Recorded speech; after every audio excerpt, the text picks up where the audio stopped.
everybody. Thank you for joining us for Flattening the Kitten Curve while Spay Neuter is on hold. We had a lot of interest in this today. We had almost 2,000 people sign up, so we know that Spay Neuter is very much forefront on your mind. And we are so excited to have you with us. We have a great panel. The hardest part for us is going to be fitting it all in today because we have so much we want to talk about and we're all talkers. So we're going to get right to it, and I'm going to have everybody introduce themselves. I'll kind of be facilitating throughout. I'm Aimee St.Arnaud. I'm with Best Friends Animal Society, and I'm the Director of National Veterinary Outreach. So my job is to help increase access to spay neuter and access to veterinary care. With me is Marla Browne, my colleague. I'll let her introduce herself. Hi everyone, my name is Marla Browne, and I am one of the Community Cat Program Managers here at Best Friends. I've been with Best Friends for about 10 years in a variety of different roles, and currently I manage the Osceola County, Florida Community Cat Program, the Palm Valley Animal Society program in South Texas, and also a variety of community cat program mentorships across the country. Also, I am a provisionally licensed wild bird rehabilitator and spend time in wild bird ICU during the summer here in Colorado. And we've also got Hannah Shaw, who many of you know as the Kitten Lady, and appropriately she has a cat with her on screen. She didn't even plan that, so I'll let her introduce herself. Hey, I'm Hannah Shaw. I'm joined by my cat Eloise here. I am a kitten rescuer and a humane educator. I do a lot of education projects. I have a book out called Tiny But Mighty, and I'm also the founder of a kitten rescue organization based in San Diego called Orphan Kitten Club. And then we've got Dr. Julie Levy, who I think you've all seen on every webinar in the past 3 weeks, but I'll let her introduce herself as well. Oh, I'm a professor of shelter medicine at the University of Florida Maddie Shelter Medicine program. And my job is to train veterinary students to populate shelters and spay neuter clinics around the world when they graduate, and also to solve some of the persistent problems that shelters have through our research program. On this side, I was the founder of a TNR program, Operation Catnip, which has spayed and neutered over 65,000 cats in our community in the past 20 years. And I just want to set the stage here to say that having to shut down and reduce spay neuter has really been a gut punch for me. And so I am here feeling a lot of the pain that you all are feeling, but we're doing it to save lives and to be able to come back faster and better when this immediate emergency is over. And today we're going to be talking about some good ideas to help you do that.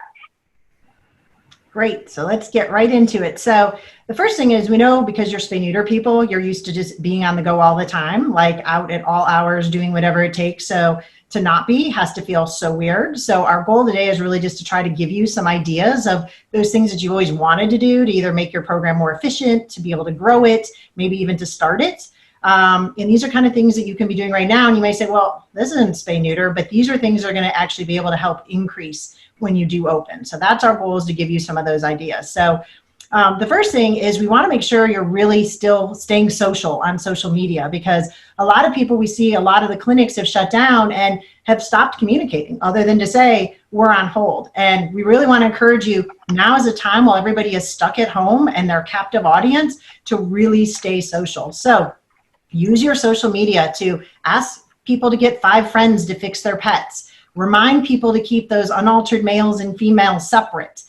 Explain what kitten season is. It's a lot of people don't even know what kitten season is. They do think, is it a holiday? I've never heard of this before. It's a great time to use this to actually explain.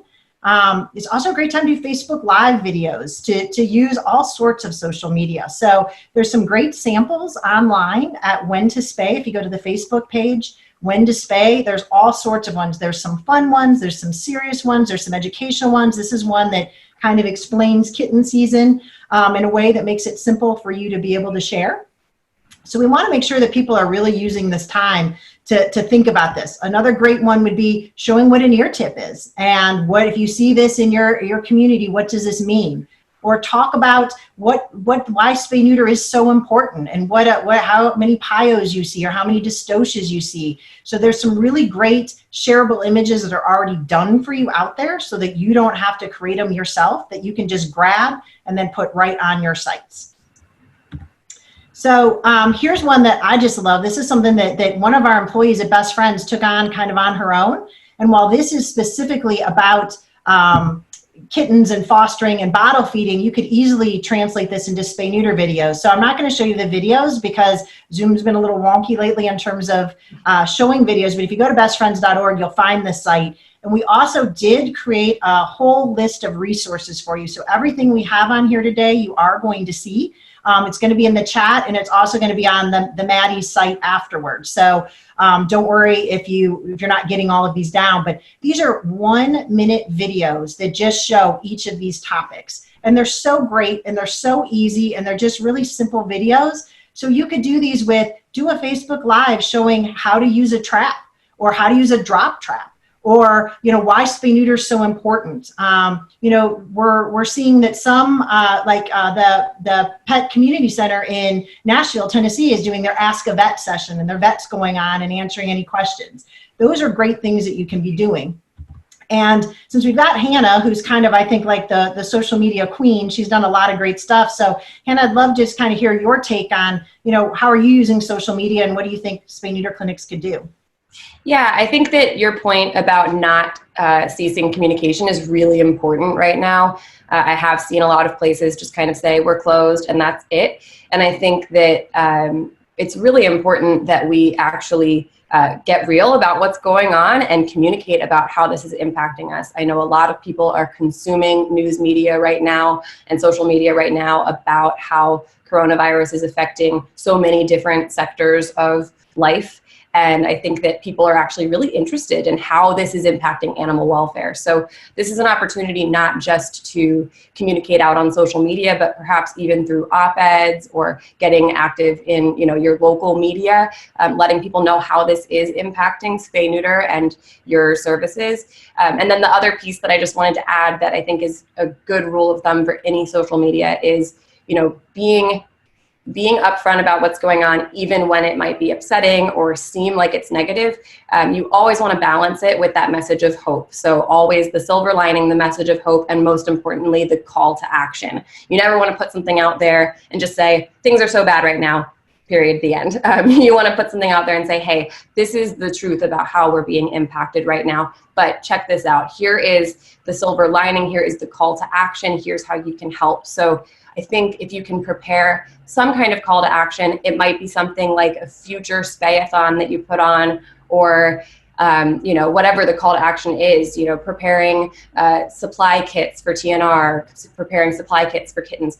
Take your call to action and embed that in your message of honesty about how this is really impacting you right now. I think it's so important that we all stay social and stay communicating.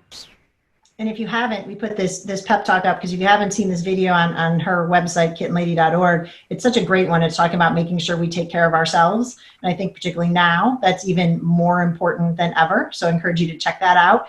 But I'll tell you a great post that I am a owner of 2 full-service veterinary clinics. And when the issue came out about the tiger tested positive, we went and put a message out right away, and it was a lot of people shared it and picked up on it. So those are the times, or a pet emergency plan, even though you're in spay neuter, those are great things to share out as well to make sure your supporters are aware of. Yeah, and Aimee, we also were talking earlier about the importance of showing your team and showing your people. I think sometimes we feel like we have to be so professional and only put out messaging of, the clinic is closed. But this is an opportunity. I mean, right now people are seeing into all of our homes. I really enjoyed being able to get to know people better in this kind of home environment. So this is also an opportunity for you to show your team their relationship with their cats, why they care about this, really let people get to know you. Because when you let people get to know you, even if it doesn't seem like advocacy, it is, because they get to know you, they love you, then they're going to love the work you're doing. They're going to support you. Yeah, and Hannah is sporting a special spay neuter shirt just for this. So we're really getting to know her with her shirt today. So it's Sorry if it offends anyone. But another great thing too is if you're not, I'm horrible at trying to do any type of design work, but Heartspeak has been offering some free templates, and a lot of these are geared towards foster, but they offer a lot of great stock photos. They're offering a lot of templates through Canva. They're really helping you work through how to do social media. So this is a great one to check out. We do have this link in the chat for you to be able to check out, to be able to go create some of these for you in a really easy way. The other thing we created is we put together a list of sample Facebook posts and tweets, because sometimes I think it's just hard to get started on them. So you're going to get a list that is also in the chat. There's 20 different Facebook posts and tweets, just some really good sample ones. You might get asked all the time about how early pets can get pregnant, or why, does it neutering take away the male's manhood, or, I'm nervous about spaying and neutering. And so there's some really great ones that you can take and you can customize in there already pre-written for you. So make sure to check those out. And then another thing, this will actually be launching next week. This is something Best Friends is putting out, because we've really been trying to think, how can we start to engage? We're seeing a lot of neighbors interact, and you're seeing neighbors going out and singing together and doing, socially distant, parties at night. So we were thinking, what can we do? So we actually are creating an action team, and we're asking a pledge of trying to get 1,000 people to agree to spay and neuter the cats in their community. So this should be launching hopefully in a week or so. It'll be on this website, and we're encouraging everybody to share it in your own communities. And the goal is, we're giving a step-by-step, very simple instructions of how people can sign up. They can reach out to their neighbors. It's even talking about how to start a neighborhood fund to help cover the cost amongst all the neighbors, how to count the cats, how to know if there's any complaints that you may need to help. If somebody is upset about a cat getting on their car, which you might be able to do, showing people what an ear tip is and where to find their local spay neuter clinic and trap. So it's going to be a really simple walkthrough. And the goal is to encourage them to use your clinics in the community. So we've got 11,000 people on this action team already, and that's growing. And so we would love to see everybody start pushing this out, of encouraging people to go out and pledge to fix the cats in their neighborhood, because that's something that right now they can be working on. And one of the ways we're suggesting to do that is we've created these kindness cards. These were created by somebody else that didn't have the animal aspect in them. And so we kind of took this and said, well, let's add some animal things where people can offer to go help if somebody needs to go get cat food for their colony or for their own pet. They need transportation to the vet. They need help spaying and neutering. So you could take these cards and use them as they are, or you could even change them up and make them specific to helping the cats in the community. This is a great way you can do it socially distancing right now, of just taking these out and putting them out on your neighbors' doors, letting them know that you're here to help and that you want to do something with the cats. Because I think you'll be surprised at how many cat lovers you find. And for those who aren't cat lovers, how they'll be happy for you to be doing something. Hey, Aimee, I want to just let people know that I see a lot of folks posting where they're from and what they're doing. There's 1,200 people on this webinar, and it's so fantastic to see everybody pulling together like this for cats. So I think the big thing everybody's thinking is, and there's been a lot of controversy about this, is some groups have shut down, some haven't. We're seeing a lot of calls to ramp back up, and I think everybody's very conflicted about what to do. And so this is something that's been weighing heavily on my mind. So I've put together a webinar with Clinic HQ, Gina from Clinic HQ, and we're going to invite a couple of clinics to join us. And we're going to have a webinar on April 29th at 3 p.m. Eastern to really talk through, because we know that this is going to be a really long time. We're not just going to be able to reopen and go back to the way we were. We're probably going to have to reopen with still some socially distancing things. So we're really going to walk through, how can we do intake and release safely and maybe do it virtually? How can we do more things online? We're really going to be looking about how we're going to handle the influx, because for a lot of groups, there's going to be pent-up demand. You already had appointments. Maybe you already booked out till September. Now, how are you going to handle that? Can we schedule some extra days? How are we going to handle that so many more people may need financial help? They're talking about 30% unemployment. How can we get some specials? So the other thing thinking about is maybe now to start planning for making masks for your staff when we reopen, just in case there's still a need for that. Also, signing up now for an online pharmacy. If you don't already have a partner with one, they're free, because you may need to start sending medications through an online pharmacy versus having people come in as much. So we're really going to be talking through the nuts and bolts of that, because I think that's really important. What we're talking about today is more what can you do right now, but we really want to make sure people are planning and thinking about this now, because it's going to be a big change. So we'll be sending out information on that webinar and really getting into nuts and bolts at that point in time, but really want to have that conversation and hear what everybody's doing and really use it for all the clinics to share with each other. One more thing that I'm going to start really opening this up to other people to talk, but if you are a Best Friends Network partner or you would like to become one, we do offer discounts. If you are not already using MWI and Merck, we do have special discounts arranged with them if you become a network partner. So if you're interested in doing this, you can go to the bestfriends.org website and sign up as a network partner. And that's another great way because we're all going to be looking, how can we save money and what can we do? And so this is another good one that you can really look at.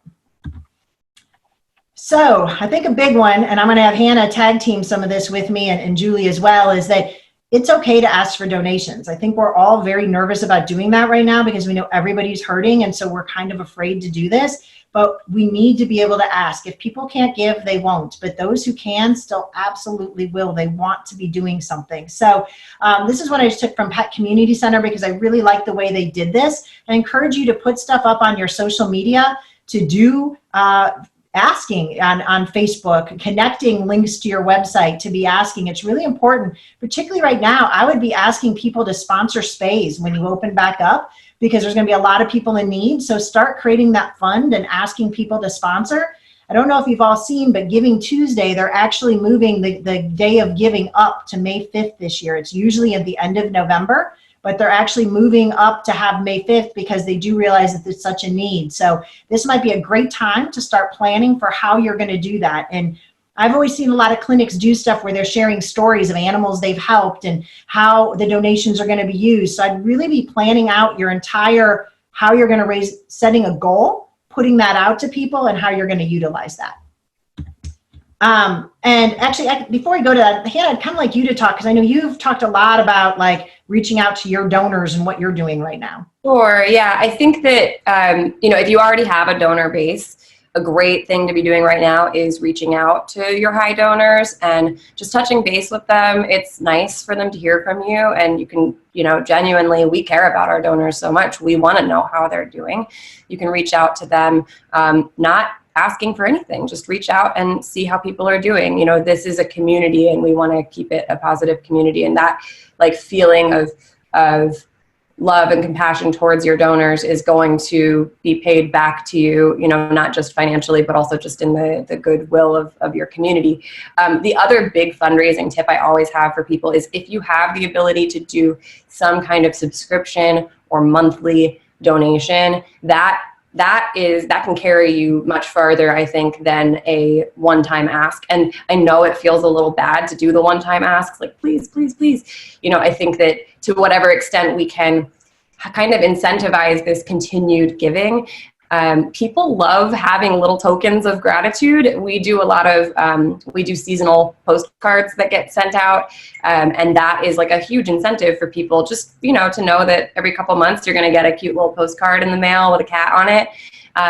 People love little incentives like that could cost you 9 cents to thank somebody. But when you loop them in a more long-term repeated way, even if it's $5 a month, that really adds up and makes a big difference. So I highly recommend, that's something people could be working on right now, is sort of figuring out how they're going to thank donors, and also like, are there some strategies for getting monthly subscriptions in place? Yep, that's great. And this, we're just going to go through a couple. These are really quick, easy virtual fundraisers you can do right now. So these are just ones we wanted to share that we've seen out on the internet that we thought were just really fun and cute that you can do from home. I've seen Memphis Animal Services is the one who came up with this, and we thought it was so funny. Basically, it's about, for a $10 donation, they're going to Photoshop your pet into any type of crazy adventure. So, they could be winning the Tour de France. They can be, going at the water park, whatever. So you send this in, you comment, you send the photo, and then their Photoshop experts get to work doing it. You've got a really cute picture. So super easy, fun, something you could do right now. This is something that Gateway Pet Guardians, I think they're on today. So maybe if they're in the chat, if they want to give any details, they're doing this actually this Saturday. I think this is so cool. This actually started as a slumber party where they would actually have themselves, they would go sleep in the kennels with their dogs and raise money overnight. And then they started adding other groups. So when they did this last year, it was an in-person, and they actually raised $291,000 with 15 groups doing this, which is pretty amazing. This year, they've had to make it a little bit more virtual. So they're going to be doing a live stream on Facebook, and they're going to have games and celebrities and cameos and music. And they're actually encouraging groups to sign up. So you can still sign up if you email jamie@gatewaypets.org. And then they're asking individuals to raise money for their favorite organization. And all of this is going to go back to the groups that participate. And they're really trying to set a goal to help groups nationally. I love the collaborative nature of this. So it's a really fun idea. And you don't have to leave your house, which none of us have anyway. So we're already in our PJs. This is one, Julie, I'm going to let you talk about since your organization has done it. Yeah, this is a really cute thing that the Operation Catnip staff came up with last week. And they just posted on social media $5 Friday. And the team is on the chats. And so if you have any questions, feel free to type in any questions in the chat. We've got a bunch of experts that can answer them on the fly, or we can answer them at the end of the presentation today. But this, they asked people to give $5, and then there would be a gift basket that they gave away, and they're going to do this 5 weeks in a row. And last Friday, they raised $1,800. And so this is a very low effort, but very high value fundraising activity. And also, in order to claim the prize, people had to post in the Facebook page that they entered. And so that also elevates your Facebook presence through the algorithms, because suddenly your chats in Facebook are very high. So if you have any questions for the Operation Catnip team about their marketing or about their TNR program, just put them in the chat and they will be there to answer them for you. Great. Just make sure that you hit all attendees when you post in the chat, or they won't see it. And this is what a lot of you guys do, spaghetti and no balls dinner, and you're used to doing it in person. And this year, of course, that didn't exactly happen. So the Feral Cat Spay Neuter Project in Washington actually did a unique one online, a virtual one, and it's on their website if you want to go check out how they did it. And I really liked it because they kind of did a kit where they emailed things. They emailed like what you could do to have a virtual dinner. And so something you could do is email donors a gift card so that they can go get pickup to a local Italian restaurant.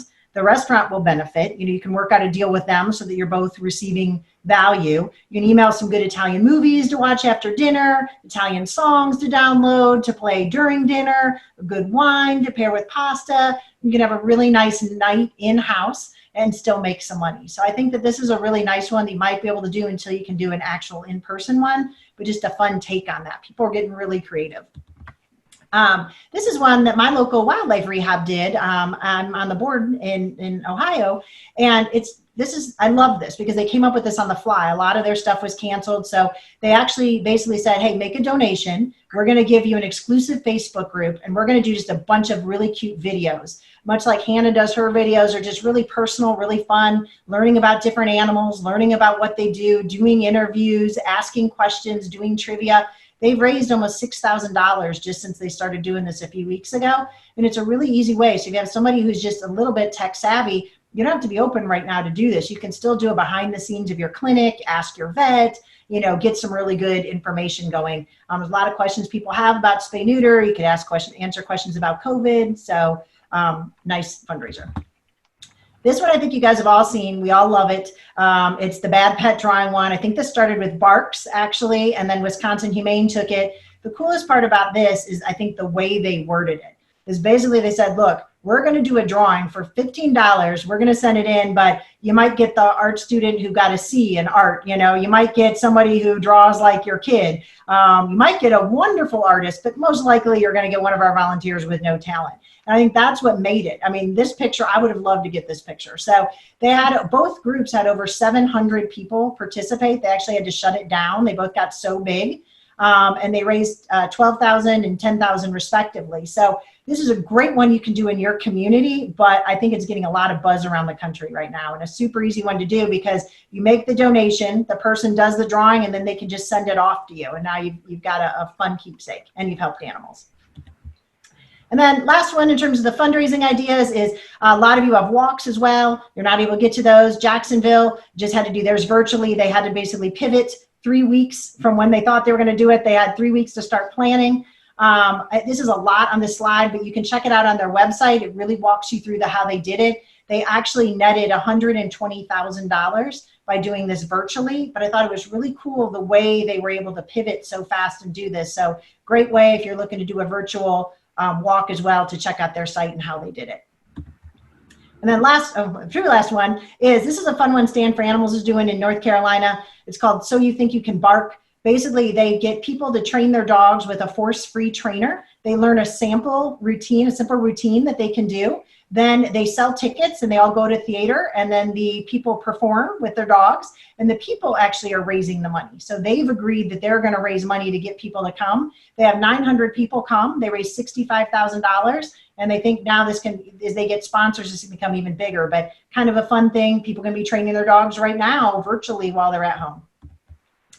So now we're going to turn over to Marla, and she's going to talk a little bit about what you can be doing using this time with community cat programs.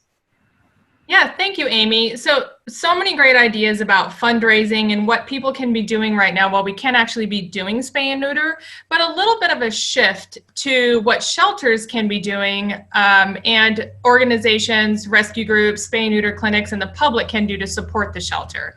Right now is really an opportune time for shelters to do at least 5 things that will increase their life-saving and decrease intake long-term while we can't be doing the actual spay-neuter. So we'll go into more detail on some of these throughout the rest of the presentation. But to start, engage the community.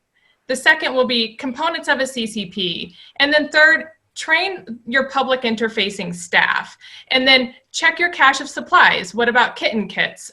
Creating those, creating trapping kits, resources. And then lastly, we'll talk about build out the kitten diversion programs and resources. So engaging with the community, the community has really showed up. So let's take advantage of having the public's attention right now to share information on what people can do when they see kittens in the community. Ask them for what you need, just like Hannah was saying in terms of donations. In addition to funding, ask them for what you need in terms of support. They truly do want to help. And now is a great time to also build off of that foster and adoption momentum to recruit really specialized fosters for the abandoned kittens, getting the community involved in how they can support your work for sustainable changes. And this is actually a photo of the action team out doing work in Edinburgh and McAllen, Texas. And the action team is a Best Friends group, and they are really an inclusive, community-driven movement that is geared to help save more dogs and cats across the country. They are tapping in to grassroots advocates across the country to really work collaboratively to support shelters in terms of fewer animals coming in and more animals being adopted out. So in our resources, we've got training, we've got mentorship, and we've got resources that are available as well. And then building out, pieces of a CCP right now is a really great time. And cornerstones of a CCP are building relationships with spay-neuter surgery providers in the area. The spay-neuter clinics are the prime partner for community cat programs. And for example, in Palm Valley Animal Society, we built relationships with several external surgery providers. There just isn't they have one vet to do a ginormous number of animals in the shelter. And when we were starting the community cat program, we really needed to expand that spay-neuter capacity. So that meant building relationships with private clinics. So we have a schedule with each of the clinics and to bring a certain number of cats each day. And this is something that shelters could be starting to build up right now. And then we also have that reference, thanks Aimee, for the Community Cat Programs Handbook on the bestfriends.org website, which we'll link as well. Yeah, I think that has everything in it. So if you're trying to, I know a lot of times people are like, I'd love to do more, but there's just, how do I create all these forms? I don't want to have to start from scratch. And there's a lot of stuff in there about all sorts of things of how to work with animal control officers, how to do return to field. There's all sorts of great stuff in there, or just how to set up some different documents. Yeah. And on that note, the handbook is a great guide for training. Training is really this is the time to really dig in and train the staff who does intake, who works with the public by answering the phones, or training animal control officers. You know, anybody who is interacting with the public, let's train them right now on scenarios to, number one, avoid kidnapping, because we know there are going to be a lot of kittens being born in the field. So to help them truly identify when kittens are orphaned and need to be rescued, and then when to let them be.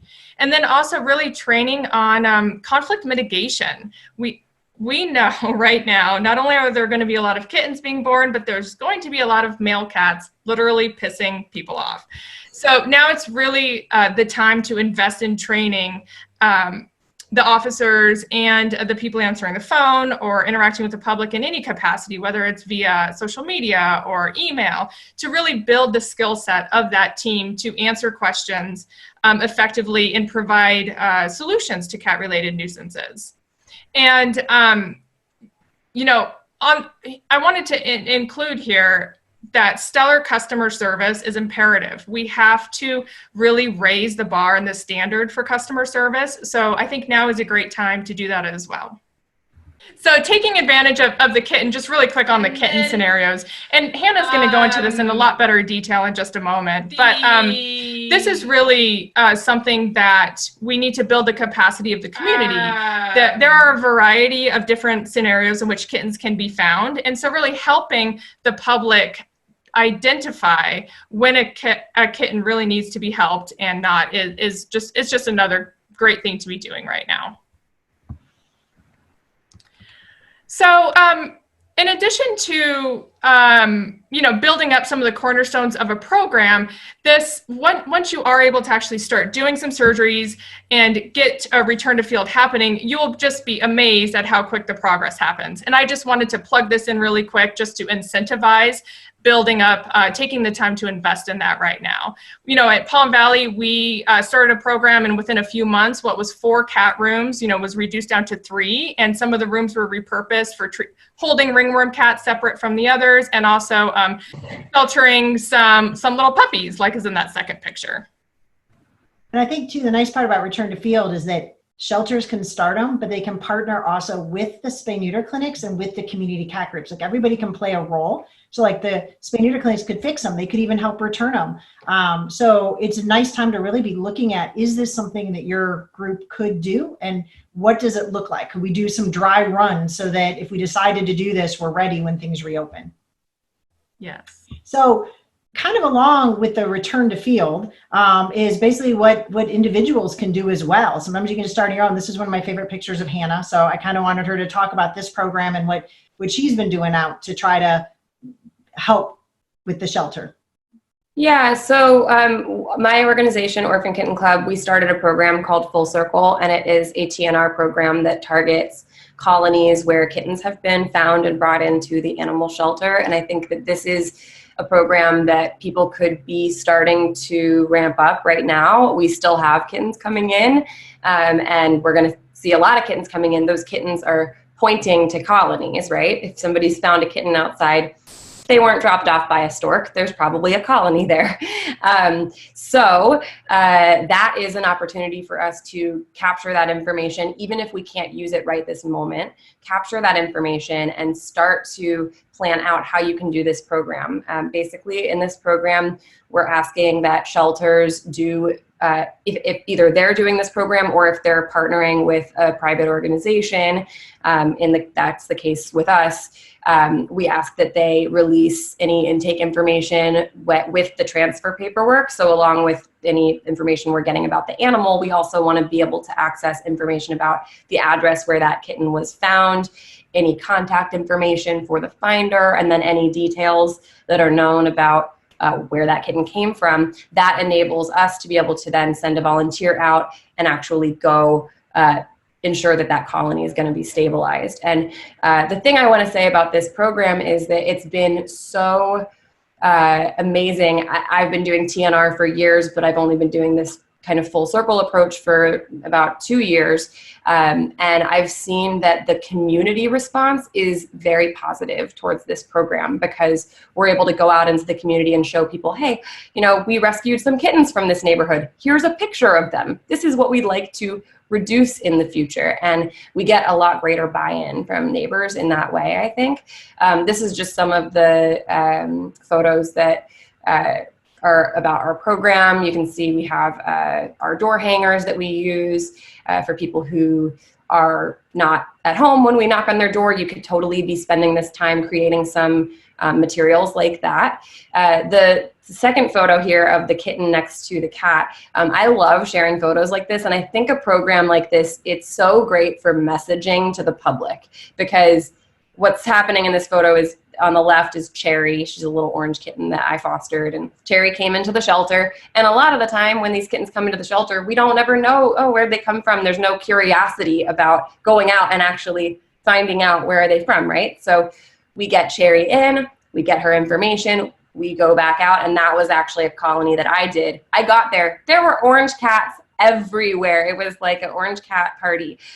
So this is a photo of one of the cats from her colony, and I love showing the side by side, because it almost gives people that like behind the scenes look at like the making of kittens. Where do kittens come from? I promise you, if you got an orange kitten in your shelter, there's probably 15 orange cats right at the address that kitten came from. So this is, I think, a good time for people to start really thinking about not just, oh, we're going to have to rescue all these kittens this year, but what can we do to start capturing that information so we can go and address these colonies that, you know, they're going to continue dumping kittens into our programs if we don't go address those. And then the bottom picture here is just a picture of our TNR kit.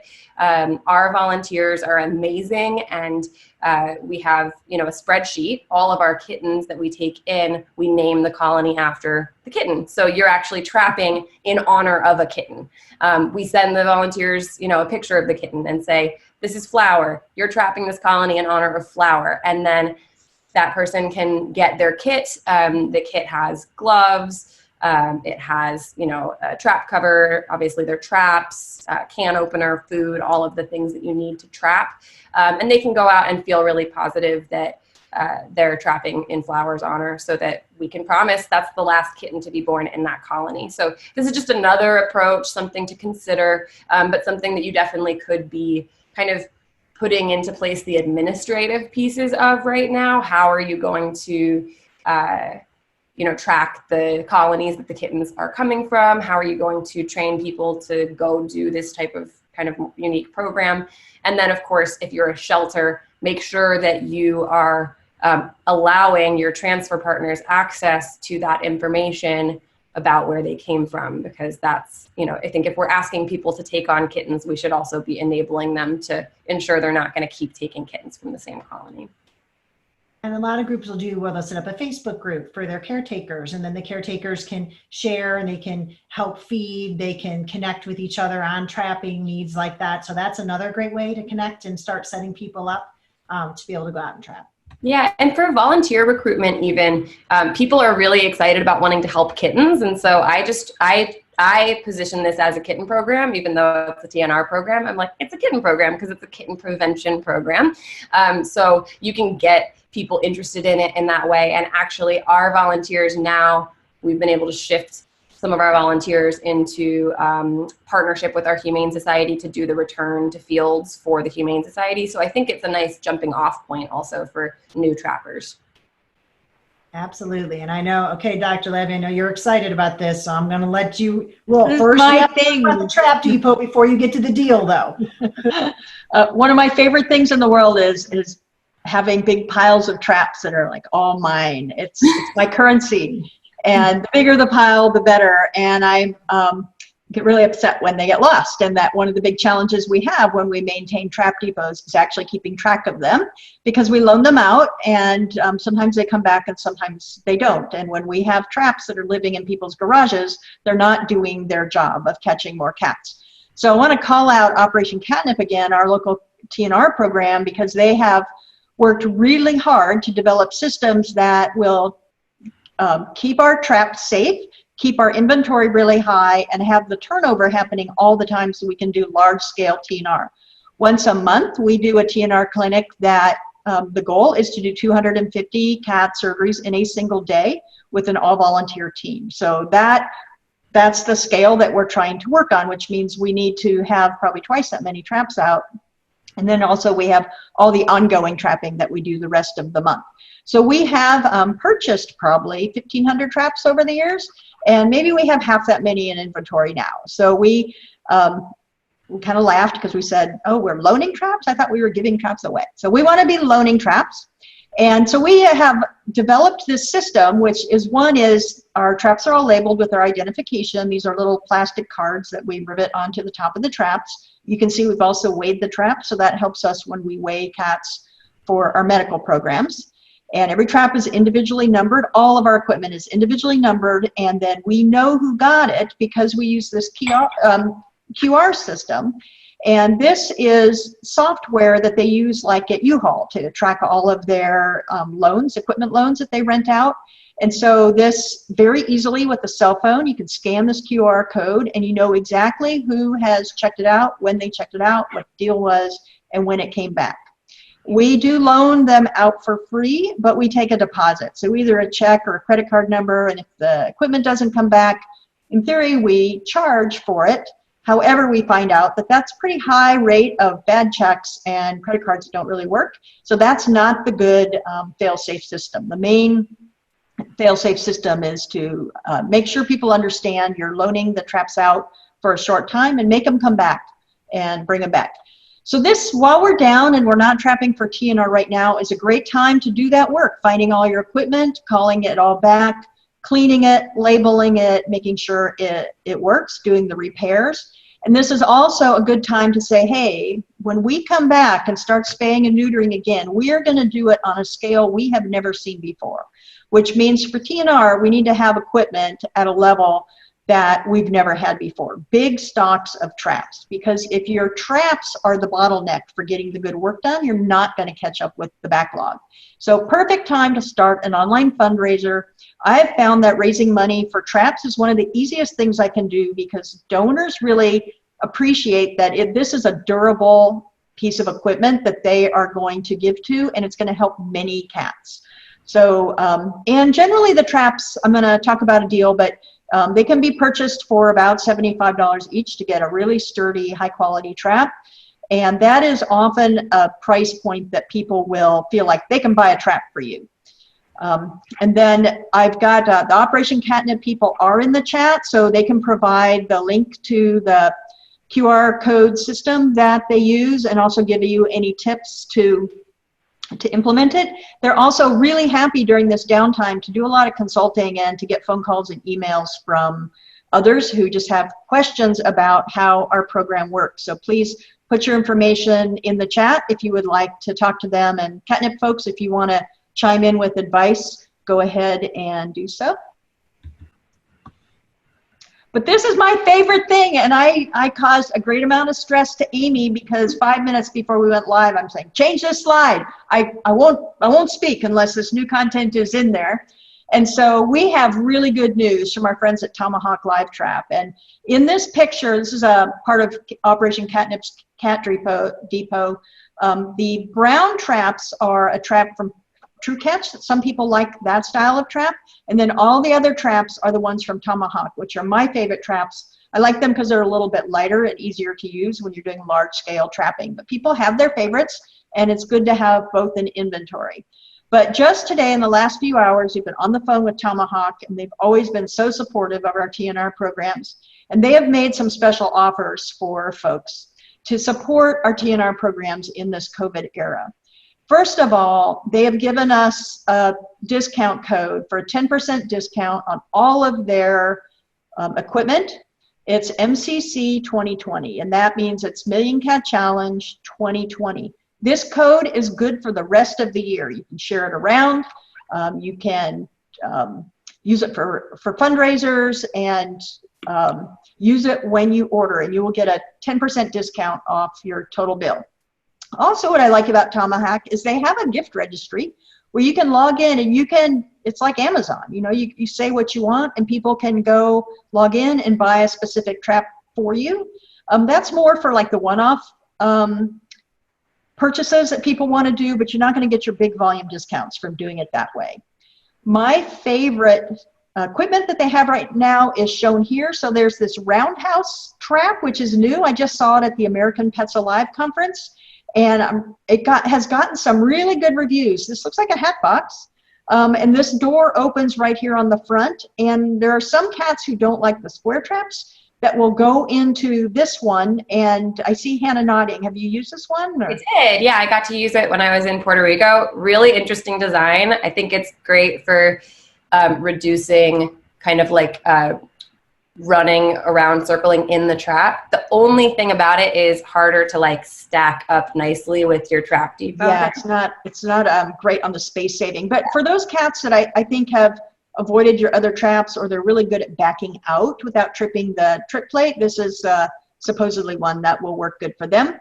I also have the drop trap here. This is essential to have a few of these in every trap depot for those cats that just will not go in a box. This is the most fun thing ever if you have time, because you get to be a little kid and you tie a string to that thing and you pull it when the cat or cats go in, and then transfer them into this kitty cat carrier to move them. Then we also have the feral cat dens, which are very good for transporting cats around after surgery, also for having a hide box if you have to have a feral cat in a cage in a shelter. That is essential. But then the core of my trapping is this neighborhood cats trap. I like the 36-inch one, which is longer. You can't fit as many in the car, but it's a little more humane for the cats that have to be in a trap for 3 days to get through the whole TNR process, so they can have a little bit more room, and then that's the trap fork that we use. So these are my favorite codes, and that you can get these at 10% off. You can get anything in the Tomahawk catalog for 10% off. But what is very special right now, only during this live recording, is Tomahawk is donating 6 pieces of equipment, 2 traps, 2 drop traps, and 2 cat dens. And so there's going to be 6 winners in a drawing from this live recording only. If you want to be considered in the drawing, please put in the chat, people are already doing that, which item you would like to have. We are going to need to know how to get a hold of you. So we have your email addresses if you signed in through the normal registration, which I think you should all be doing, but it wouldn't hurt to put your email address in now, just to make sure that if you're a winner, we don't miss you. Okay, so we are running behind, so I'm going to cruise through some of the stuff so we can get some of the important stuff, but now's a great time since people are looking to sew, if material's available. So some trap covers, we do have this design available for you to use if it's useful to you. Dr. Levy, do you want to talk about this really fast? Really quick, I think this, when we're worried about our poor cat caregivers that are not getting their cats trapped right now, right at the peak of pregnancy season, and we know this is a setback, it's a temporary setback, we are going to recover and come out even stronger, but there is no doubt that this is not a great time for COVID to be hitting, but the virus decides, not us. So Operation Catnip, again, has some great examples of how to support our caregivers. Instead of being out trapping, now our staff is out delivering cat food to our neediest cat caregivers, and they are also delivering groceries. So they are teaming up with social services organizations in town, so they're giving food not only for the cats but also for the people that need them. And then just today our city announced that it's going to support small businesses and restaurants by paying for restaurants to make grab and go meals for people who can't afford food. And so people can just go and grab these nice meal packages from our local restaurants. And so we are going to team up with them so they can grab and go their pet meals as well. So there's ways to really step up and support our community while we're not doing spay neuter. Good One Health approach. And this shareable, the need help, that is available. If anybody wants to use that, we can share that with you. Okay, so let's go through the MA really fast. I'm going to go really fast because we have another webinar that we've already done with the Alliance for Contraception in Cats and Dogs that goes into this in detail, but this is for the veterinarians. So we are really traumatized by the fact that we had to evacuate our shelters practically overnight when COVID hit and shelters went down to emergency only, and in an unprecedented number, thousands of cats have been put into foster homes and adopted intact. And it can feel like a setback to the days when this was done frequently and with agreements that maybe we didn't have very good compliance with. We also know that there's nothing like living with a young female cat in heat, and that some of our new foster homes might be really not prepared for that. We also have been placing litters of male and female kittens together who might grow up to maturity while we're waiting for spay neuter to come back, depending on what part of the country you're in. So this is a medication that is available everywhere, really across the globe, megestrol acetate, and it can be compounded into a weekly oral dose that will suppress heat in cats, and so the cats won't get pregnant and they won't cry and carry on and try to escape. And so I can be happy to provide offline details about how to use this, but also I'd recommend that you go watch our other webinar that gets into all of the details. And then this is how it's been used in community cats before. So the other audiences, can we suppress reproduction in those colonies that are out there waiting for spay neuter to start back up? And there's a good track record of using megestrol acetate in colonies. There's a couple different strategies that we talked about in our webinar for how you feed it to cats when you need each cat in the colony to get its dose once a week. There are some issues with, we got to be careful depending on what state you're in, because it does need to be prescribed by a veterinarian.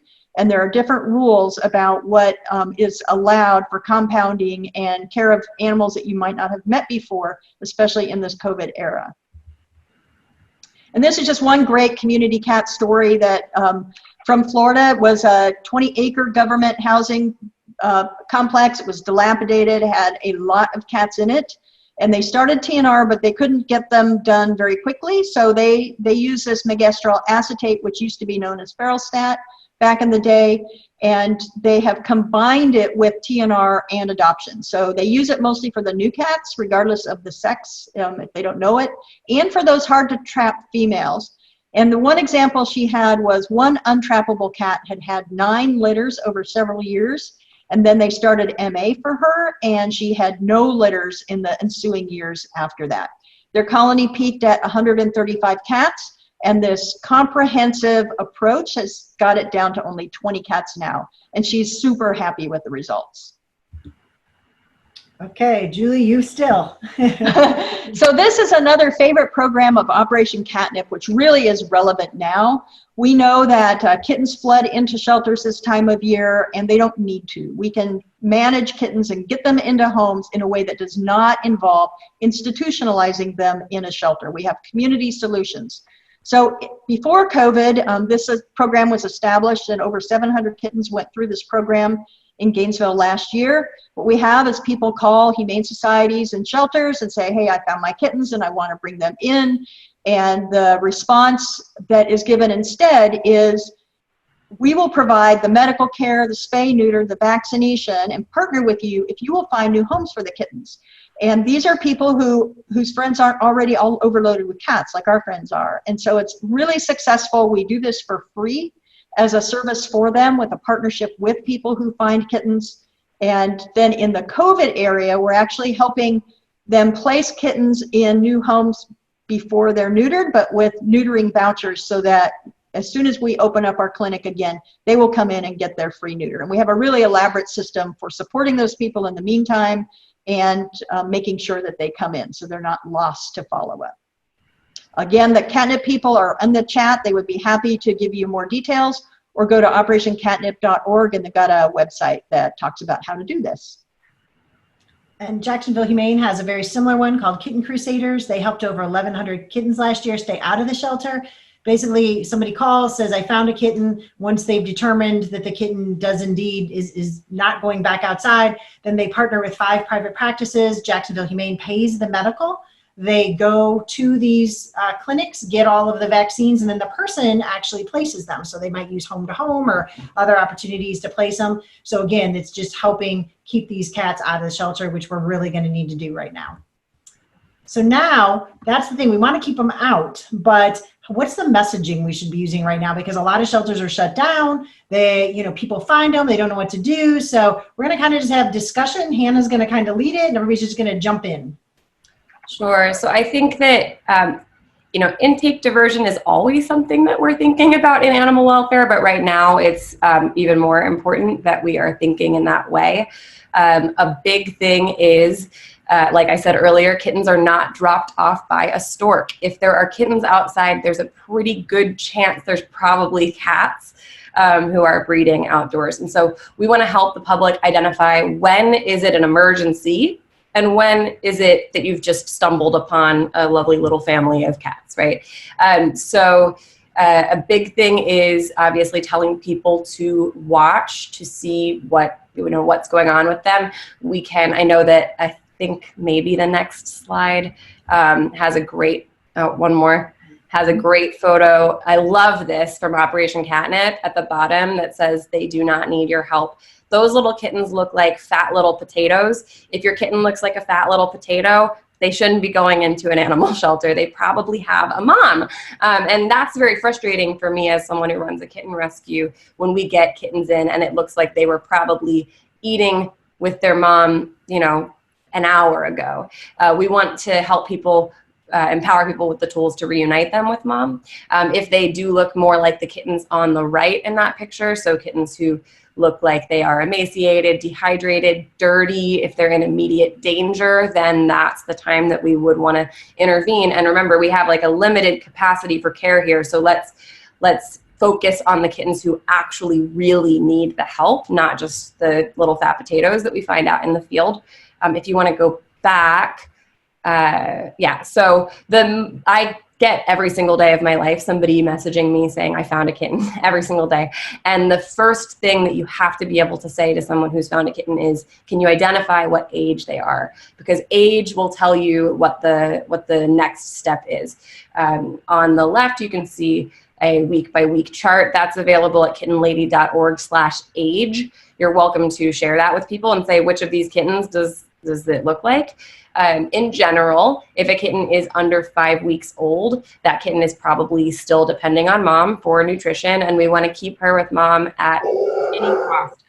We want to keep her with mom, whether that is scooping up mom and bringing mom into foster care, or if it is a situation where the cat might be safe outside with mom for the weeks preceding weaning, then you can do a kitten watch list. Obviously, kitten mortality on the streets is going to be a little higher than it would be in foster care with having the mom in foster care, but I think we have to use our resources carefully, and every organization is going to have to do what works for them and their resources. If you don't have a foster home that can take in a feral mom and her babies, then we want to do a kitten watch list. Keep an eye on when those kittens are going to hit that weaning age and return for them, scoop them up while they're still nice and behaviorally malleable. We can socialize them for adoption. Much easier to find a foster home for, a 6-week-old kitten who just needs a little bit of socializing sometimes. The other thing is if a kitten is a bit older, if they're 12 weeks, 13 weeks, these kittens are hissy and feral. We want to encourage people that those are kittens who, any other time they should be routed for return to field. Those kittens, a lot of the time we try to take these kittens in and we're going to make them friendly. And actually what happens is sometimes they don't become friendly. And now we have a cat that's 6 months old. We can't return them ethically. We can't adopt them out to anyone because they're fractious. They don't tolerate touch. So I think this is an opportunity to educate people about what the socialization window really is. In general, those like 5 to 12-week-old kittens are going to be nice and malleable. Those are the ones that, as Julie puts it, should be on the superhighway for adoption. Other than that, if they're older than that, we want to not be thinking in that way necessarily. Now, the picture on the right here is a picture that I send people all the time. It's showing how to reunite kittens with mom. I hear a lot of people say, put the kittens in the trap. And I say, don't put the kittens in the trap. If you put the kittens in the trap to try to trap mom, first of all, those kittens might wander off. Second of all, if mom becomes scared when she goes in there, she's going to thrash about and potentially harm a kitten. We don't want a kitten to go under a trip plate. So my method for reuniting moms and babies is to put the babies on a heat pad in a carrier, put that at the back of the trap, and then create like a tunnel with your blankets or trap covers. And then the mom will be incentivized to try to go to the back of that dark tunnel for her kittens. You can trap mom. And then, the mom can be brought into foster care if that is a position that you're in, if you have a foster home for moms and babies who are unweaned kittens. But I think, it's so hard because we try to do these little charts of like, if this, then that, and if this, then that. And the truth is, these situations are often case by case. So that's why education is so important right now, helping people understand the various nuances to these situations. There's not a one size fits all for what to do if you find a kitten outside, but the more educated our community is about the various needs of kittens at different ages, and the various outcomes that might suit them, I think, education is always going to be helpful. Moving ahead, there's some great messaging that shelters have put out about how to tell people not to kidnap. If you find a litter, be a sitter. This one's from San Diego Humane Society. I really like all of this messaging. The thing we have to remember is when people find kittens outside, they don't know what to do. And they really feel compassion for those animals. They want to be helpful. So, a thing that I'm always telling people is, that's a moment where we have an opportunity to tell them really what is the most helpful thing. Because the most helpful thing is not always what you think. It's not always scoop that kitten up and bring them to the shelter, right? Sometimes the most compassionate thing to do is watch over them for a couple weeks, or scoop up the mom and bring her in too. It varies. So I really like all of those materials that can be shared. Do you want to move on to this one right now, Aimee? I think let's go on to this one right now. Okay, all right. So this I'm very passionate about. So a lot of people who find a kitten outside, that's a big moment for them. That was a big moment for me. I was not even a cat person before I found a kitten outside. And that moment is a moment that we're catching people in when they call or when they bring an animal into the shelter. And we want to take those finders and try to turn them into foster parents. So that's what kitten diversion is all about. But I see it done a couple of different ways. Sometimes it's kind of like, you found a kitten, great, here's a bottle and a link to a video. Now go on and do that, away from here. The other method would be bringing them in as a foster parent for your shelter. I know that that's administratively a little bit more work, but what I have to say is I did this survey in 2018 of foster parents who are ongoing fosters for a shelter. And the majority of foster parents, which is in the green, they said that they first started fostering kittens because they found a kitten, not because they had the great idea to sign up to foster, right? So some of our most passionate foster parents are those who made that initial connection by finding a kitten. So I think when we kind of take finders and turn them away without a lot of resources, we're missing a big opportunity for some of these people who might become your most passionate ongoing foster parents.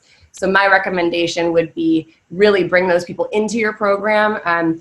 Obviously, having barriers to like fast tracking people as foster parents is going to be a hindrance here. So my perspective is just like we want to remove barriers to adoption, let's remove barriers to fostering. If your program is requiring that people have to do a home visit and 5 references, then that's going to be harder to fast track a finder. The other thing you want to do is give people support in terms of supplies. Foster kits are something that you can totally do for your foster parents. This is a thing that you could be asking your community to step up with right now. Kitten showers are a super hot thing, and it's like a baby shower, but for baby kittens, and that's a really cute fundraiser you can do. It's another one of those nice in-kind gifts you can ask people to give, supplies. We want to bring people into the system and then give them the sufficient support in terms of foster kits. On the next slide is a sample of, this is what we send out. My organization has partners throughout the country that we fund, and we created this as a sample for them to put together their supplies, because what we found is that a lot of organizations weren't clear on what do they really need. You know, if you take in 100 kittens, you don't need 100 of each supply, especially your reusable supplies. You need to be thinking, how many litters do you have out at a time? That's how many of each reusable supply you'll need. And then there's obviously a greater need for your single-use supplies, but you can start doing some budgeting or kitten shower requests to get those kits together, because those are going to be worth their weight in gold in the long run. Most of these supplies can be reused. And then giving people educational resources. So on the left is my book. It's more than 300 pages of information about kitten fostering. So that's something that you can access. My videos are all available online for free. Lots of different instructional videos about things that kitten foster parents might encounter. And I know a lot of shelters reach out and say, can we have permission to use your video? I'm like, that's why they're there. Use them, please. Like, send them out to people. It's great.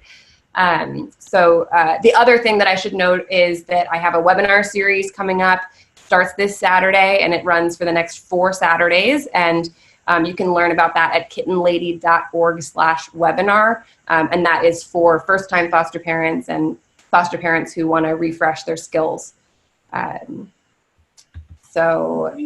before Hannah wraps it up, I think that one thing is that may not sound like it's all spay neuter, but it's all connected and it's all tied together. And, you know, and so if we can help by doing all of those things, it's going to help us in our spay neuter efforts and not being so overwhelmed by all of the calls and all of the kitten calls that we get. So I'm going to let Hannah wrap it up now, and then I'm going to let Marla and Dr. Levy, if you have anything to add, and then I think we're going to take questions for anybody who's able to stay on.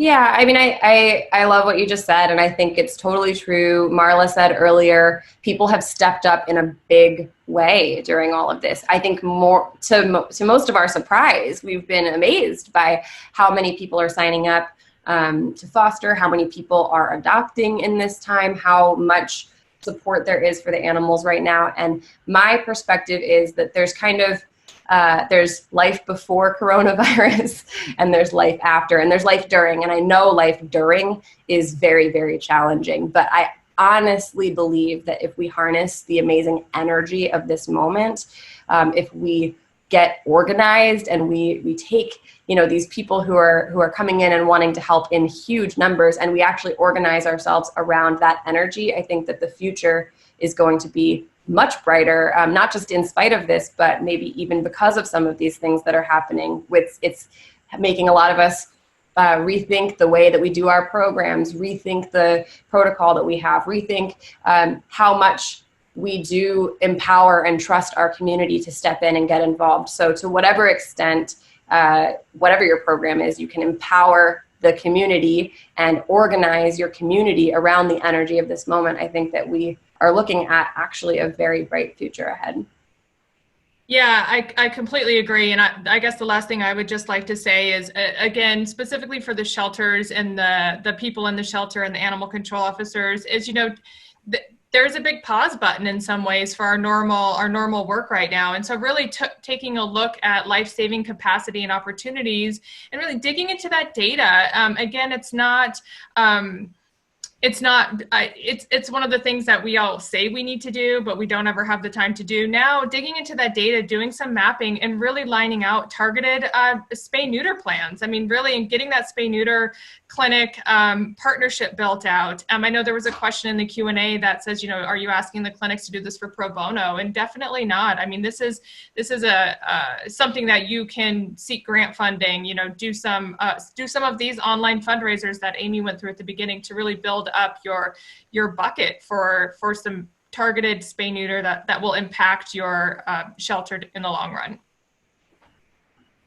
Totally agree. And please know that, and take some comfort in the fact that there is a group of national organizations that are busy at work already designing a comeback national spay neuter campaign that is going to be well funded and very inclusive and very dramatic. And I don't know if everybody's been following Spayathon for Puerto Rico and how in 42 days of surgery, over 50,000 animals have been spayed and neutered for free. And we won't do probably something exactly like that, but that is the scale of work that we're talking about to catch up and to increase spay-neuter capacity to go on after that. It's a real challenge, and I know even before the COVID problem, we had issues with shortages of veterinarian and funding and capacity in spay-neuter clinics, so we're really working on fixing that, and you're going to be very impressed. And I think even though, we've seen fostering, right? Some shelters got 5,000 fosters coming forward. They've emptied their shelters out. So now it's our turn in spay neuter to be like, all right, what are we going to do to be creative, to rebuild this, to think outside the box? Because I know spay neuter people are creative and MacGyvers already. So I think that's going to be our biggest thing is as we reopen, knowing that it's going to change, how are we going to revamp this and how are we going to make some of these partnerships and really focus more on a One Health approach? So I think we want to thank you guys all so much for coming and sticking with us. I know there was a lot of information. Those of you who have to sign off, we understand, but I think we're going to try and stay a few on extra minutes, and Andy's going to see if there's any questions that we have not addressed in the chat.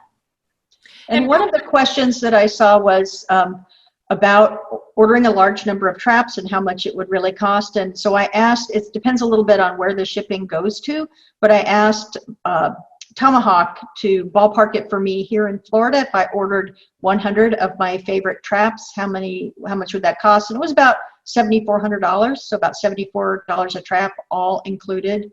And that's really something that's quite feasible. And a lot of programs, one-shot deal from their community locally ought to be able to raise $7,500. We've done it a few times here in Gainesville, and it just seems to be something people like to give money to.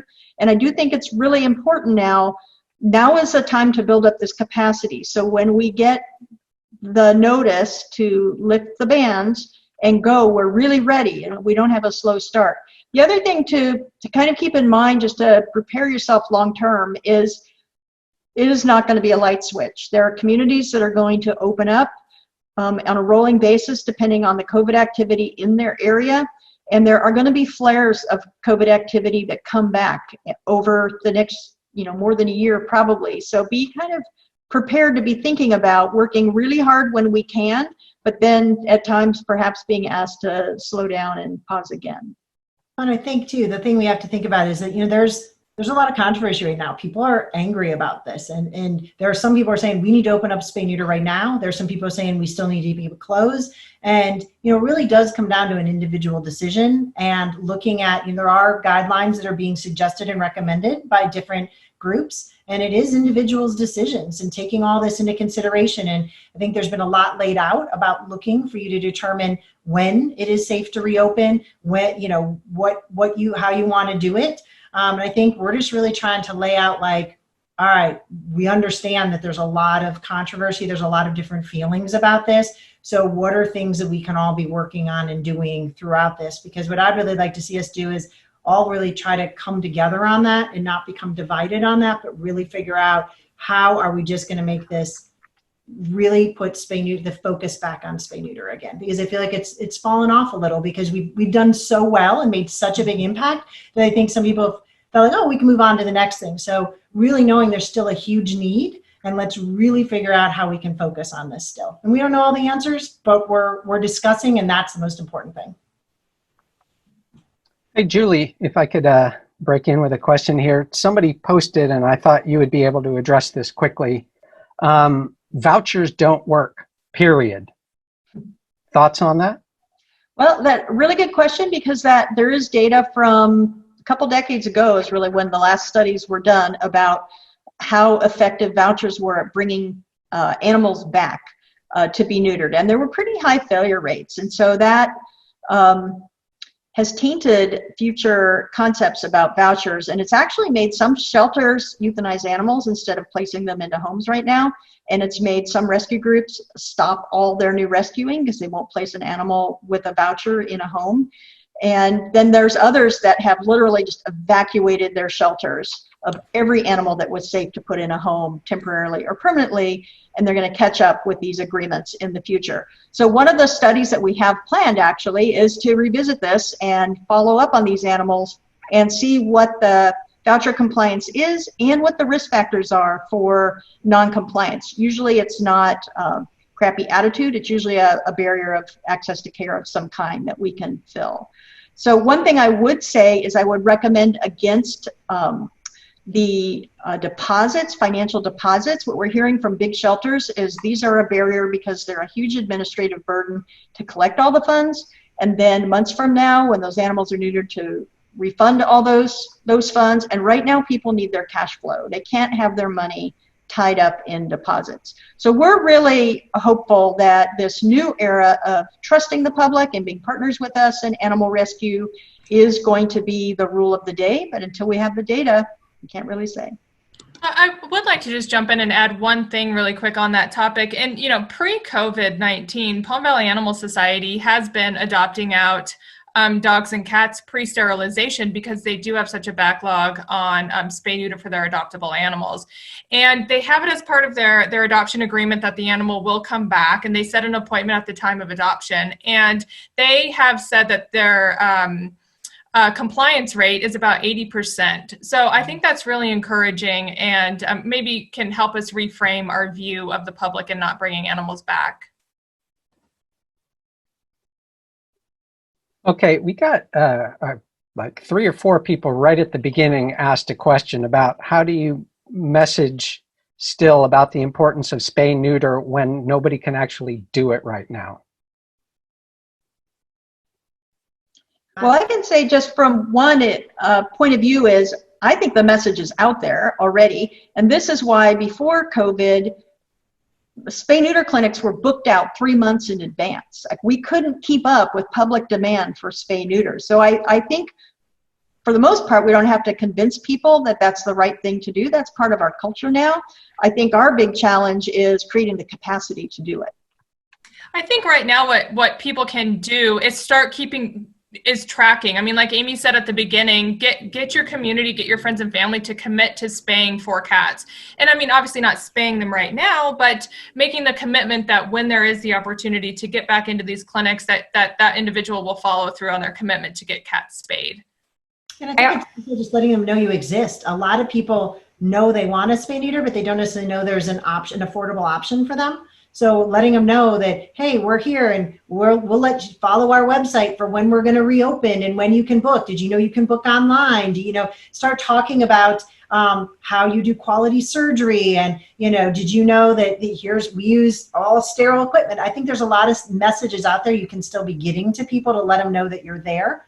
And also, I still think my full service clinic is seeing a lot of PIOs and dystocias right now. So I think that it's really, and we see that before COVID too. So I think even that message is a really good one as well to be putting out there.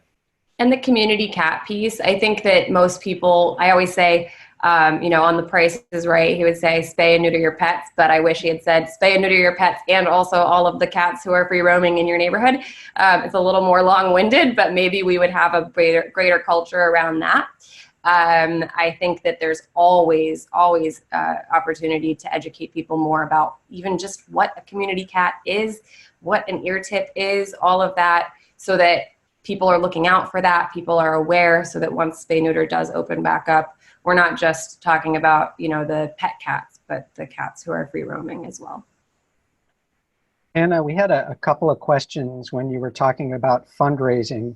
Do you use Patreon? Would you recommend that? Is there something else you might recommend? Yeah, I saw some of those and I've been trying to answer them in here. So for monthly donations, what we use is just a PayPal subscription button. And I find that works well for us. I know some people do use the other services. I can't personally speak to that. The PayPal button works nicely for us because we can just pull all of the information out in a CSV and we can put that into our database. And then for doing it is a lot of work to thank people your monthly donors, but it's so important. So we'll just pull the most recent set of monthly gifts from the last month, and then we will put that information into however we're doing our thank you for that period of time. You know, one thing we do, like I mentioned, is postcards. And we started doing these kitten trading cards where we do like a seasonal trading card, and it has like the kitten stats on it. And they're just silly. It's just silly made up stuff, but people love receiving them. And then you can just take your CSV file, upload it into, you know, we use a service called PS Print. And you can just upload it in there and it mails it directly out. It's not a lot of administrative burden for you. All you have to do is come up with the cute design, put your contacts in there, push print. It's a very, it's low cost way of thanking people. And I think it is so important to thank people. Like, gratitude is everything. When you're asking people to support you, you got to have a way that you're saying thank you. So yeah, monthly, we couldn't do anything without our monthly donors. Dr. Levy, sorry, we're skipping around a bit subject-wise, but Dr. Levy, do you have thoughts on prioritizing surgeries once spay-neuter clinics can resume operations? Our clinic serves shelter cats, community cats, and individual owners. Well, I do, and you can probably guess what would it be. Before I do that, Aimee, could you go to the next slide just so people can look at that newsletter subscription? This is a great daily digest of all of the news that's coming in. It's a good way to keep up and not have to read everything yourself. So sign up for that newsletter. So my top priorities would be the community cats, because they're out there breeding, and this is kitten season, and they're pretty easy to, I think as for high volume, the community cats are the easiest because they come in traps, you just process them, they go right back out.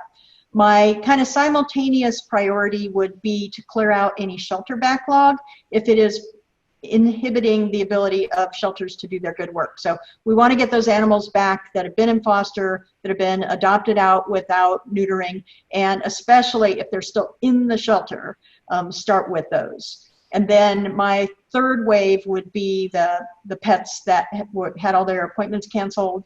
And I really would start probably with the females, because those are the most important for population control. Well, we have a lot of questions that are sort of more generally about TNR, RTF, and that kind of stuff. So I don't know if this is the right place to address them, but maybe I'll just ask one of these and let you say whether we should direct them elsewhere. Can you address how to implement appointment times for kitten cat drop-offs from citizens, and how to have discussions with the public when capacity is at its max? Any help with ideas on putting this out in the community, spreading the word, etc., would be appreciated. This is a good time to start doing this in our community, but staff and citizens are not used to it. Yes, I could take a stab at that question. So it's a great question, and it covers a lot of things. And I want to circle back and just encourage people to check out that Community Cat Programs Handbook on bestfriends.org website. And really, if you go onto the network.bestfriends.org website, there's also a lot of other resources for community cats, and really around those conversations of having with your staff and the public is really important. And what several of our programs do to receive cat drop-offs, so to avoid actual shelter intake. So typically, I'll just give the quick rundown on ideally how we would structure a community cat program. A stray cat comes into the shelter. That cat is then identified as the red flag cat, because she's waving a flag saying there's a community of cats where I came from. Mm-hmm. So that cat goes through the shelter's RTF program. She gets spayed, vaccinated, ear-tipped, and returned back to her community, at which point the community cat program coordinator or assistant returns the cat, mitigates complaints. If that cat is associated with a complaint, it's paramount that gets addressed, again, with that stellar customer service. And then we follow up doing some canvassing to try to identify feeders, and then lay out a targeted TNR plan to address the colony that red flag cat indicated is out there. So once we're working with the feeders and we've got buy-in from them and they're willing to help us, then we will set up a trapping night, Or if we can get them to do the trapping, then we have office hours. And so this is how we set up for the public to drop off cats and traps or kittens who need to be fixed and then would be going back out. Okay, this might be a question for Aimee. When will Best Friends be restarting their voucher program to help the community in rescues with the cost of spay neuter for TNR? That I do not know yet because things are so fluid. We are just constantly monitoring and watching, and we will message that out as soon as we are able to evaluate where things are at. So yeah, I don't know more at this point. And because we were going fast through a lot of these slides, we really didn't have the time, and really this isn't necessarily the place to dig into the details, but Hannah touched on a lot of this. I just want to underscore it really quickly, and that is identifying kittens who truly need to be rescued. And there are so many resources about this on the interwebs. There's all sorts of things from, setting up sticks around the nest of kittens or flour or string or, just kind of really checking their bellies, all sorts of things. So if you feel like we breezed through that too fast or you missed it, just know that you can go online and find those resources. Yeah, I'm sorry. I felt like I was like, got to. That's impossible. But you mentioned a good thing, like putting out a ring of flour around kittens. You can see paw prints in there. That might give you some peace of mind. But the other big piece that I think is important, a lot of people don't realize, like even if a kitten has come into your care, you can bring that kitten back and reunite them with mom. You absolutely can. If it's been many days, mom may not be producing milk in the same way that she was. But if somebody brings you a kitten and says, I found this kitten 3 hours ago, bring that kitten right back and see if you can find the mom, see if you can reconnect them with mom. But yeah, there are a lot of resources about that. The other thing I'm seeing a lot of questions about, I don't know if we want to address, but I see a lot of questions here and I've been getting asked a lot, are like rescue groups that have totally stopped doing adoptions. And I know we didn't get a chance to do that slide. Aimee, is that something that you want to address? No, go right ahead. I know that's a topic you're passionate about. Well, I just want to say, like, my belief is if intake isn't stopping, then neither should adoption.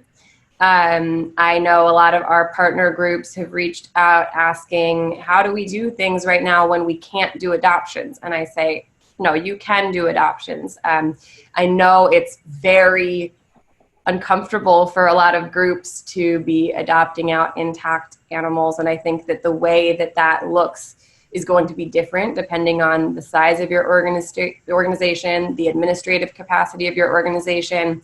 I know Julie has, I think, some experience with doing it in a different way than I do.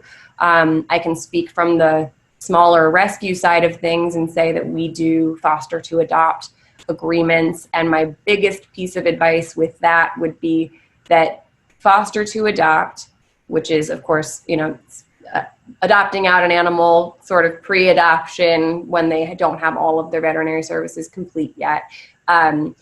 The thing that I think people miss is it's not just about the follow-up. It's also about setting the expectation from the beginning and having the conversation about what foster to adopt really means.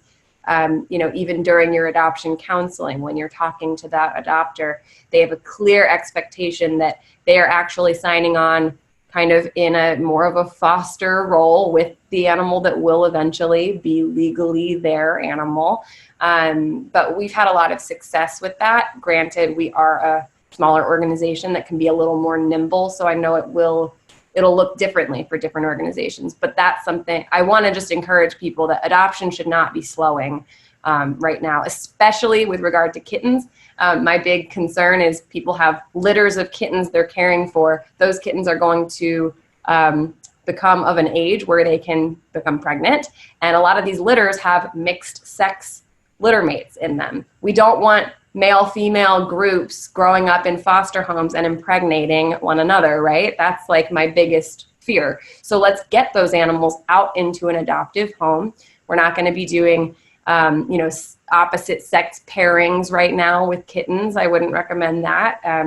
But get these animals out into their adoptive homes. And like Marla said, even if 80% is your success rate, that's awesome. And that is freeing up space for you to be able to help more animals right now. Again, if intake doesn't stop, then neither should adoption. And Marla, we kind of skimmed through this just because we were going for time, but do you want to talk about this a little bit since that did come up? Sure. Yeah, you bet. So this is an example from Palm Valley Animal Society's adoption center and sterilization contract. And this is where they have there in bold. This isn't the complete contract. This is just the top portion that includes the section on bringing back the animal for sterilization. And there are other examples from Lynchburg Humane Society, Wisconsin Humane Society. And so these are organizations that are doing this right now. Animals are still coming in, and so they are still adopting them out with these kinds of agreements. And these samples, Lynchburg's on bestfriends.org, and we can get you the others if you're interested. I think the biggest thing we want you to all take away from this is that you don't have to reinvent the wheel. All of these resources, if you're like, how do I start a return to field program? How do I do a trap loan bank? How do I do these spay neuter agreements? All of these things are available. So you can just contact us and we can put you in touch with any of these groups if you don't find the links in the chat that we gave you. And the other I just posted a notice about a Facebook group that everybody should be involved in. It's the American Pets Alive Shelter and Rescue Support. There are 10,000 shelter volunteers and staff on there, and it is really the daily discussion about how to keep operations going in the COVID era.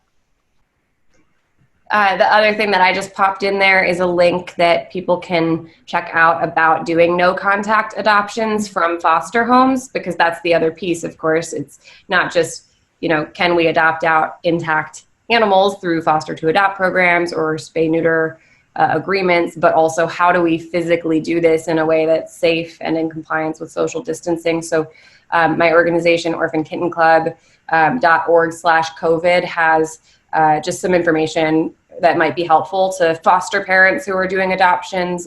We have been able to do them in a way that is safe for the animals, safe for the people.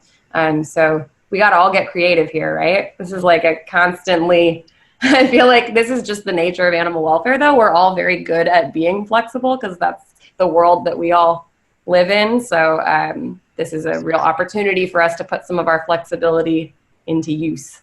Yes. And speaking of that flexibility, one of the questions I think that's been coming up a lot lately is what about vaccinations? Well, I can take that one because it comes up on our COVID veterinary group a lot. And so if animals are coming into the shelter, they should receive all of the normal vaccinations at intake that they would get. If they are being placed in foster homes, we're saying if it's a safe foster home, you can go back to more of a pet-like, less intensive protocol. But be cautious, especially with puppies, because puppies generally go outside and that's where they may pick up parvo, especially that's left in the environment. We have tried to also be creative about how do we booster puppies who are, kind of more urgently, puppies and kittens that need those boosters more than adults would. And shelters have done various things like training their foster people how to give shots, or having a team that is doing like drive around and doing kind of like one of Hannah's no-touch adoptions. Instead it's no-touch vaccinations in the driveway, or having people scoot by for a curbside vaccine in the parking lot of the shelter. So for the little guys who still have some risk, we're saying keep up with those core vaccines. For adults, if they've had one, that's all they need. And in fact, I just got a notice from the state of Florida that they are even saying you can suspend rabies vaccinations for now. So kind of surprising, but everybody's taking the stay-at-home stuff really seriously, because that is what is going to get us past this horrible event faster.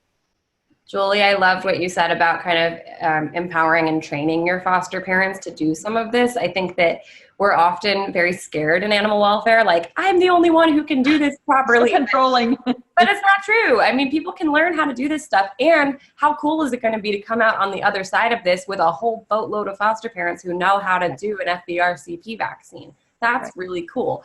I can say we've had to do a little bit of that. We have another offsite nursery home here in San Diego, and she had a kitten that needed some fluids, and she brought the kitten over, and I was able to fluid train her through a glass door, my front door.